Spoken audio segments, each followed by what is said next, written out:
Listen, the Blue Jays just wrapped up a season that'll have you feeling everything at once. And if you're still here, still watching, still caring about this team, then you already know what it means to bleed blue. Because what we just witnessed was pure baseball drama, the kind that reminds you why you fell in love with this game in the first place. George Springer just proved every single doubter wrong, while the organization is making moves that could define the next 5 years. Stay with me, because what I'm about to break down will change how you see this team's direction. George Springer's comeback story is the kind of thing Hollywood would reject for being too unbelievable. After 2024, when he hit just .220 with 19 home runs, people were writing him off. The comments were brutal. He's done, they said. Past his prime. That contract's an anchor. The takes were hot, and honestly, you couldn't really blame people for having doubts. 36 years old, coming off arguably his worst season as a professional. But here's what separates legends from regular players. It's not just talent. It's that refusal to accept defeat. Springer came into 2025 with something burning inside him. 32 home runs, 84 RBIs, a .309 batting average, an OPS of .959.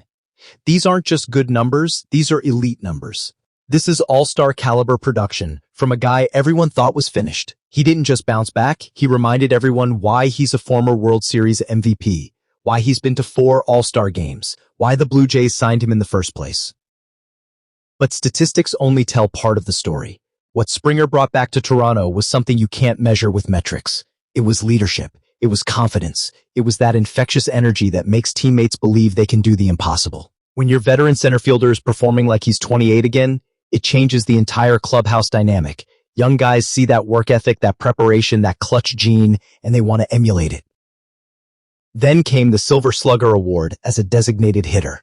Another nomination as an outfielder. Already impressive, already redemption enough. But Springer wasn't finished writing his story. Game 7 of the ALCS. Everything on the line. The Rogers Center packed with 49,000 fans who'd been waiting years for this moment. And Springer delivered a 3-run homer that sent Toronto back to the World Series. That swing, that moment, that's what separates good seasons from legendary ones. That's the stuff fans remember for decades.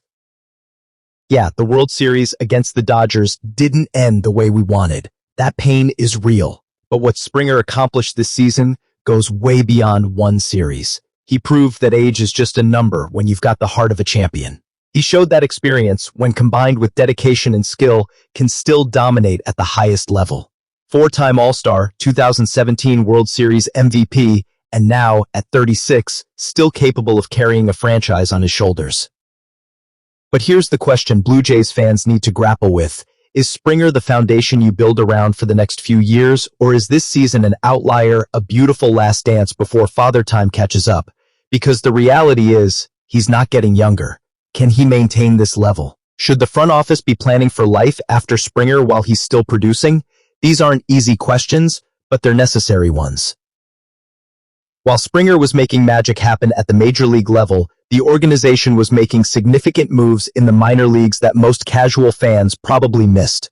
On November 6th, MLB released the official list of minor league free agents, 574 players across the league. 15 of them were Blue Jays farmhands, 15 players who'd invested years in this organization, grinding through bus rides, small-town ballparks, and the daily uncertainty of minor league life. Now they're testing free agency, searching for their next opportunity.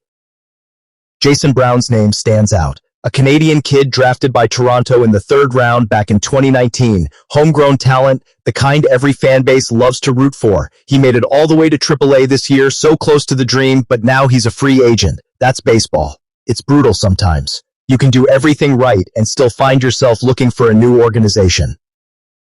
Players like Andrew Bash, Phil Clark, and Gabriel Martinez are also moving on. These guys dedicated years to the Blue Jays system. Every rep, every drill, every sacrifice made with the hope that one day they'd hear their name called up to the big leagues. Some of these departures came through trades. Edinson Batista from the Astros, Alex DeJesus from the Dodgers, Edinson Pino from the Red Sox, Robinson Peña from the Marlins. Each arrived in Toronto with their own backstory, their own dreams, and now they're part of this reshuffling. Then you've got the short-term signings from the chaos of mid-season roster management. Alexson Hernandez, Adam Kloffenstein, Joe Mantiply, Renee Pinto, Buddy Kennedy, and Eloy Miraz. Most of them are already moving on. Kennedy's situation is particularly interesting. He played for both the Blue Jays and Dodgers this season, which means he was eligible for a World Series ring regardless of who won. Baseball has these weird little storylines that make you appreciate the complexity of the sport. What does all this mean for the Blue Jays organization? Every departure creates an opportunity, a chance to sign someone new, to take a different bet, to discover the next diamond in the rough. That's how successful teams operate. They constantly evaluate, constantly adjust, always looking for that next competitive advantage, but it also raises legitimate questions about the farm system's productivity. Are these moves part of a strategic renewal, or do they expose deeper issues with player development?